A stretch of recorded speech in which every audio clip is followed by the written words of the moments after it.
ছিল, ঠিক কিনা? এক নায়কতন্ত্র ছিল, ঠিক কিনা? দাম্ভিকতা ছিল, ঠিক কিনা? এছাড়াও আরো অনেকগুলো দল আছে যেগুলোর মধ্যে পরিবারতন্ত্র আছে না নাই? যোগ্যতার কোনো ভাড়াই নাই, সেই হবে দলের অমুক পার্সেন্ট হবে, এই সচিব সেই সচিব, এরকম আছে না নাই? সুতরাং এই অযোগ্যতা এবং অদক্ষতা, অদক্ষ লোক দিয়ে তারা দল চালাচ্ছে, যেটা জামাত ইসলামে বিশ্বাস করে না। আর জামাত ইসলামী নেতা কে হবে? যোগ্যতার ভিত্তিতে, আমলিয়াতের ভিত্তিতে, দক্ষতার ভিত্তিতে, বিচক্ষণতার ভিত্তিতে, ত্যাগের ভিত্তিতে যেই লোক উত্তীর্ণ হবে সেই লোক হবে জামাতের নেতা, ঠিক কিনা? আপনারা জানেন এইভাবে জামাত ইসলামী তাদের নেতৃত্ব নির্বাচন করে আসছে। আমরা দেখেছি আমাদের বন্ধু সংগঠন, অন্যান্য যে সংগঠনগুলো আছে বাংলাদেশের রাজনীতি করে তাদের ইউনিয়ন, উপজেলা, বিভিন্ন পদ পদবিতে 50,000, 1 লাখ, 2 লাখ, 5 লাখ টাকা পর্যন্ত খরচ করতে হয়েছে, ঠিক না বেদি? ঠিক কিনা? এইভাবে দলের একটা পদ নিতে যদি 5 লাখ টাকা খরচ হয়, তাহলে পদ নেওয়ার পরে সে কি করবে? সে করবে টেন্ডারবাজি, সে করবে দালালি, সে করবে দখলবাজি, সে বাস স্ট্যান্ড থেকে চাঁদা তুলবে, দোকান দখল করবে, ঠিক কিনা?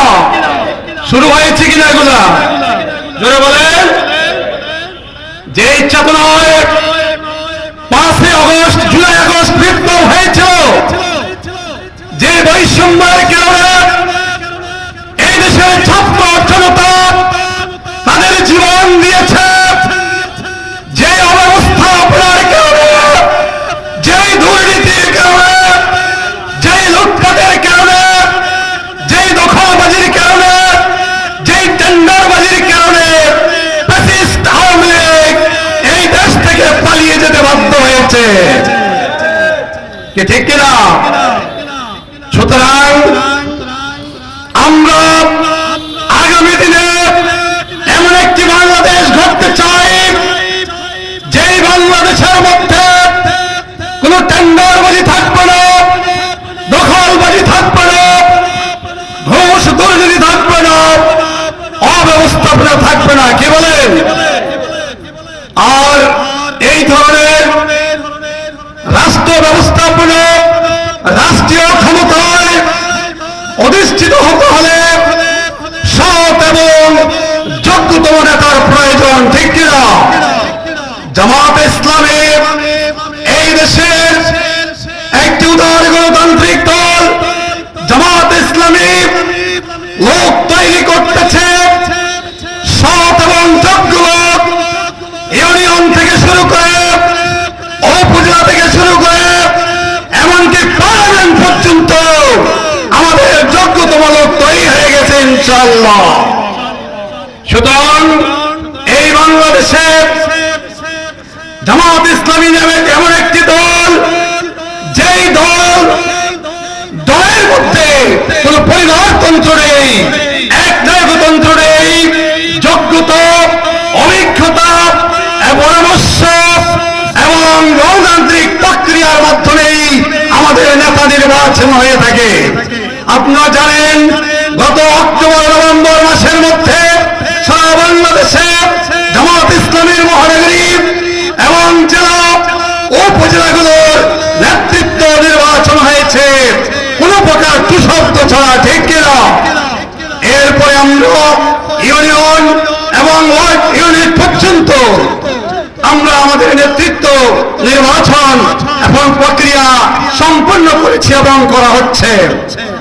কাজেই আগামী দিনে এই বাংলাদেশে একটি সৎ এবং কল্যাণ রাষ্ট্র যদি কায়েম করতে হয়, তাহলে জামাত ইসলামের প্রয়োজনীয়তা রয়েছে, ঠিক কিনা?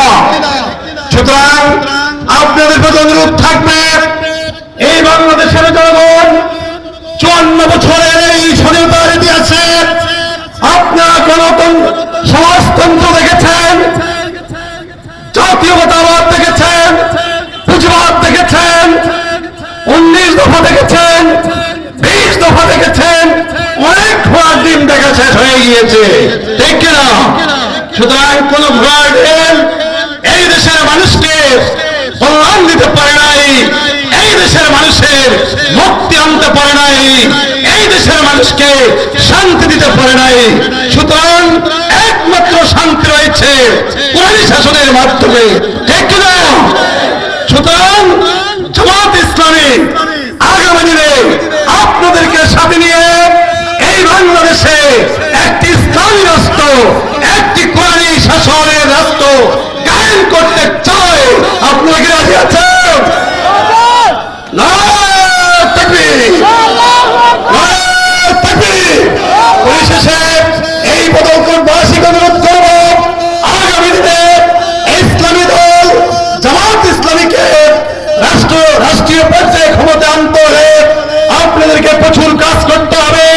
আমাদের প্রত্যেকটা গ্রামে গ্রামে, আমাদের মহল্লায় মহল্লায়, আমাদের প্রত্যেকটা জনে জনে জামাতের দাওয়াত দিতে হবে, ঘরে ঘরে জামাতের দাওয়াত দিতে হবে, দাওয়াতের কাজকে আরো বেগবান করে তুলতে হবে ইনশাআল্লাহ। সুতরাং এই আহ্বান রেখেই আমি আমার সংক্ষিপ্ত বক্তব্য এখানেই শেষ করছি। খোদা হাফেজ। বাংলাদেশ জিন্দাবাদ, বাংলাদেশ জামাত ইসলামী জিন্দাবাদ।